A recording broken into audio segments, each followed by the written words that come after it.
One, two, three, four. 안녕하세요. 발달 주치 임신영입니다.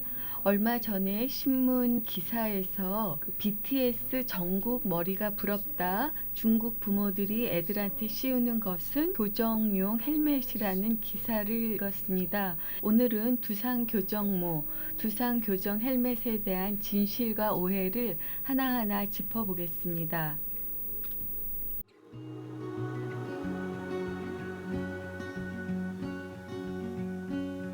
I'm not your impression of a city you wish you loved more than everything you gave for it. And I'm not here to criticize the risk. All I am. 이 기사를 읽어보면 제일 먼저 확인해야 될 것은 대칭을 잃은 두개골이 아기의 뇌 발달에 영향을 줄 수 있다는 내용입니다.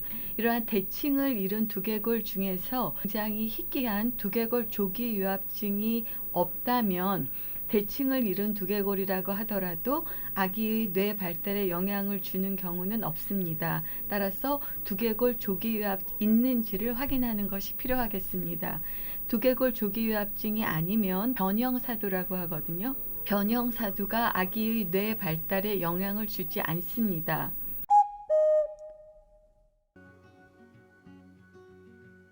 사두와 단두가 있을 때 대부분의 사두와 단두는 변형사두입니다. 예를 들면 아기가 태어났을 적에 머리가 굉장히 말랑말랑하고 또 하나는 뇌가 성장해야 되기 때문에 머리뼈가 조각조각 나누어져 있습니다. 그런데 예를 들면 조사나가 태어났다. 조사나는 훨씬 일찍 태어났기 때문에 머리뼈가 말랑말랑합니다. 그런데 아기들이 여러 의학적인 이유로 한쪽으로만 누워 있거나 이럴 경우에 더 머리에 사두나 단두가 될 가능성이 높겠죠. 또는 그 어머니 뱃속에서부터 한쪽을 선호하는 애들이 있습니다. 이런 경우에 아기가 출생하고 나서도 한쪽을 선호하면 머리가 말랑말랑하기 때문에 대칭을 이룰 수가 있겠죠. 또는 아기가 토하거나 여러 의학적인 이유로 어머니가 한쪽으로 신생아를 눕히면은 그 머리가 말랑말랑하기 때문에 사두와 단두가 만들어질 수 있겠습니다. 또는 근성사경이라든지 이런저런 이유로 아기가 고개를 한쪽으로만 돌리는 경우에도 사두와 단두의 위험 인자가 되겠습니다.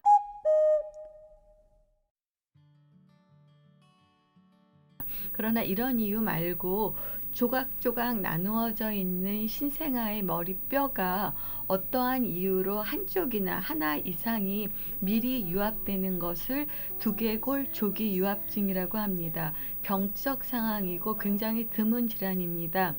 2,000명의 신생아가 태어나면 1명에서 발견되는 그 드문 질환입니다. 그러나 이러한 두개골 조기 유합증이 있으면 그 두개골의 비대칭이 더 진행될 수 있고 아기의 발달에도 영향을 줄 수 있는 질환입니다.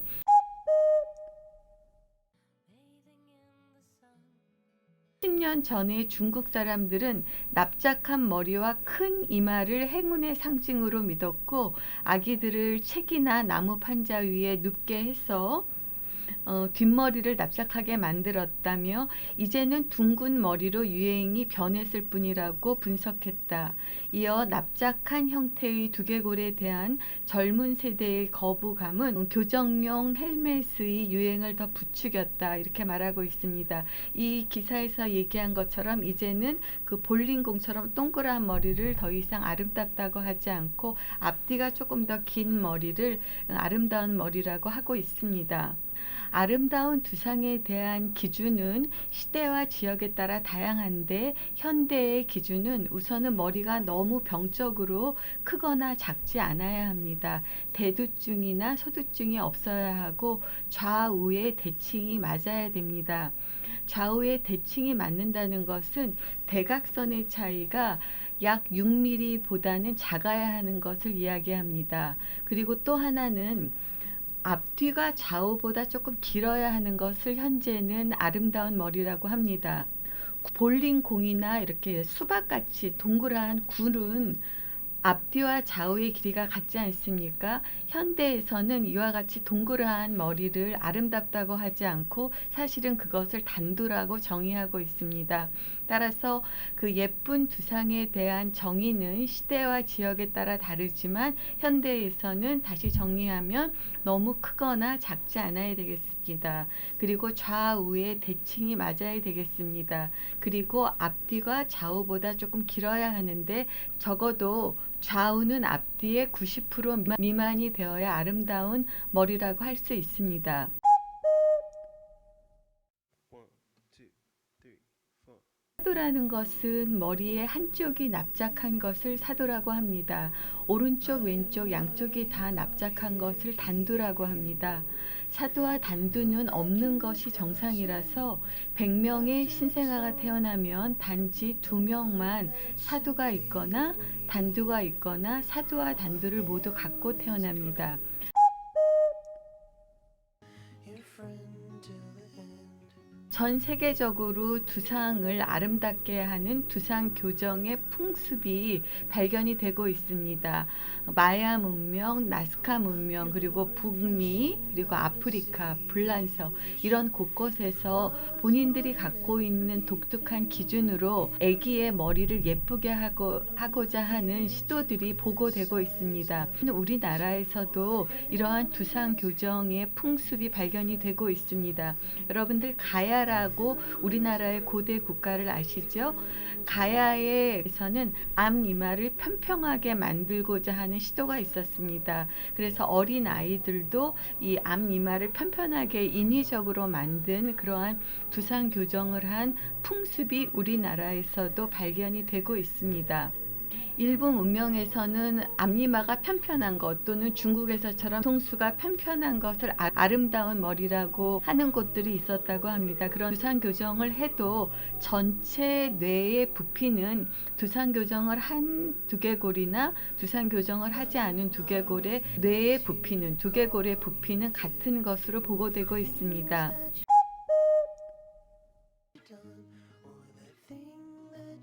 이런저런 이유로 아기가 사두가 있거나 단두가 있을 때 치료하는 방법에 대해서 말씀드리겠습니다. 우선은 예방하는 방법이 가장 좋겠습니다. 그래서 신생아가 태어나면 터미타임, 엎드려 있는 시간을 가지라고 얘기합니다.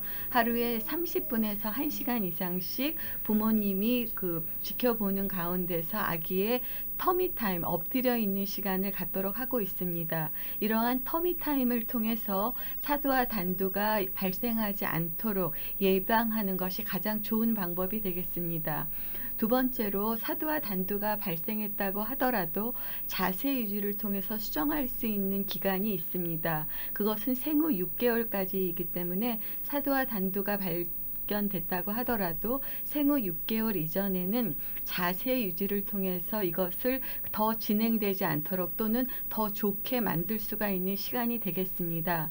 그러나 생후 4, 5개월이 되면 아기가 뒤집으면서 아기의 자세 유지가 쉽지 않은 시간이 오고 아기가 뒤집거나 이럴 때 그 두개골의 자세 유지를 위해서 아기를 묶어 놓을 수도 없고 또 이제 아기가 뒤집으면 잘 때도 막 뒤집으면서 자는데 이때 부모님이 그 밤을 새면서 아기의 자세 유지에 몰두할 수는 없는 것입니다.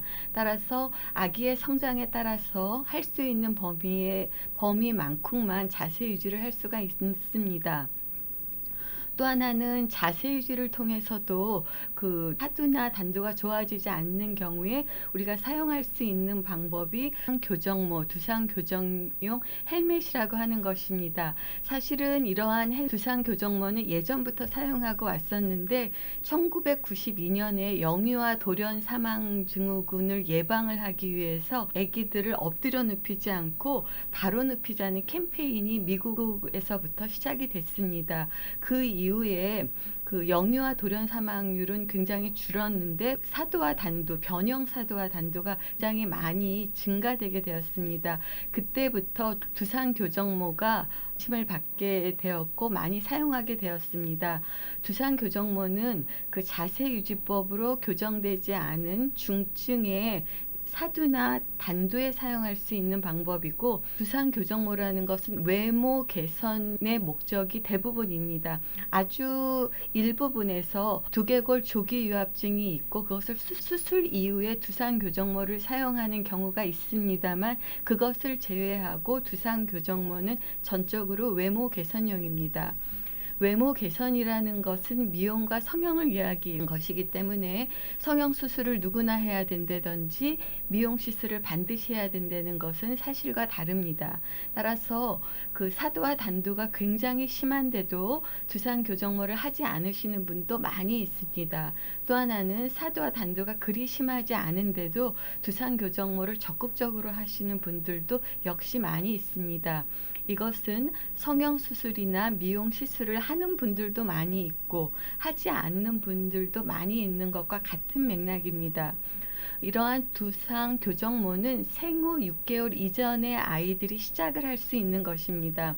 예를 들면 생후 8개월 된 아기가 두상 교정모를 제작할 수는 있습니다만, 두상 교정모의 효과가 매우 미비하기 때문에 추천되지 않고 있습니다. 일부에서는 돌이나 돌이 넘어서도 두상 교정모를 시작하시는 그 기관들이 있습니다만, 그것은 일반적으로 추천되는 상황은 아닙니다. 따라서 생후 6개월 이전에 중증의 변형사두와 단두가 있고 자세 유지로 더 이상 호전되지 않는 경우에 우리가 두상 교정모를 하나의 옵션으로 고려해 볼 수가 있습니다. 두상 교정모는 반복해서 말씀드리지만 반드시 해야 되는 것이 아니고 이거는 외모 개선용입니다. 두상 교정모를 사용한다고 고개를 못 가누게 된다든지 머리가 나빠진다든지 발달 지연이 올 가능성은 없습니다. 그리고 아기의 머리가 성장함에 따라서 두상 교정모의 크기를 조정한다면 두상 교정모를 사용해서 머리를 못 가누게 된다든지 머리가 나빠진다든지 발달 지연이 올 가능성은 없습니다. 그래서 유아의 두개골을 인위적으로 조정하면 아기가 위험할 수 있다. 의료용으로 나와 있는 두상 교정모를 그 전문가의 그 슈퍼비전 하에서 사용한다면 아기가 위험할 가능성은 없습니다.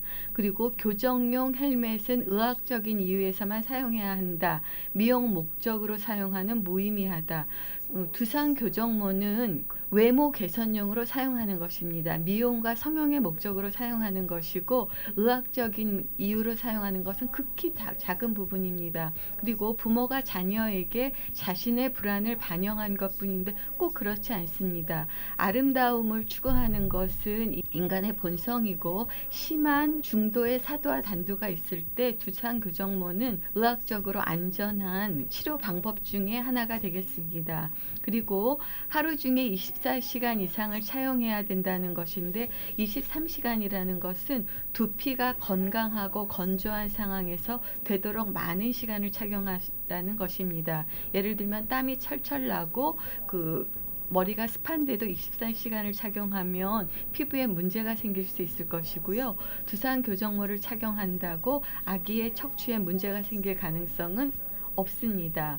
그리고 아기가 부모의 어리석음에 대한 대가를 치르게 하지 말라. 이것도 사실과 다릅니다. 그러면서 아기의 둥근 머리에는 헬멧이 아니라 부모의 수고가 필요하다. 이거는 부분적으로 맞을 수도 있고 틀릴 수가 있습니다. 심한 경우에 자세 유지를 시도할 수가 있지만 그렇다고 부모가 밤을 꼬박 샐 수도 없고 아기를 묶어 놓을 수 있는 것도 아니고 심한 변형사두나 단두에서 이러한 자세 유지법으로 다 교정되는 것은 아닙니다. 그래서 아기가 잠잘 때는 한쪽으로 눕지 않게 하고 아기가 물체가 아니기 때문에 한쪽으로 눕는다고 그쪽으로 계속 자고 있지가 않습니다. 애들도 결리거나 이러기 때문에 특히 생후 4개월 이후가 되면 뒤집을 수 있습니다. 깨어있을 때는 안아주고 함께 걸으면 된다. 깨어있을 때 아기가 경험해야 되는 것이 많기 때문에 계속 안아줄 수도 없고 돌이 지나서 함께 걷게 되면은 머리 모양은 변형이 될 수 없는 것입니다.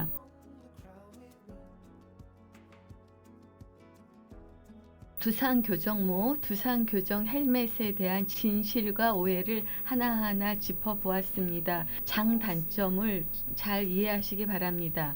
두상교정모의 평균 착용 시간은 4.5개월, 4달 반 정도이고요. 두상교정모를 착용한다고 고개를 못 가누게 된다든지 머리가 나빠진다든지 발달지연이 올 가능성은 없습니다. 두상교정모의 단점은 비싸다는 단점이 있습니다. 두상교정모의 장점은 두상교정모 내에서 사두나 단두가 있는 부분이 떠 있기 때문에 자세 유지에 보호가 필요하지 않다는 것과 일반적인 자세 유지법보다는 약 30% 정도 효과가 더 통증에 사두와 단두에 대한 하나의 치료 옵션이 될 수 있는 안전한 방법입니다. 여러분 경청해 주셔서 감사합니다.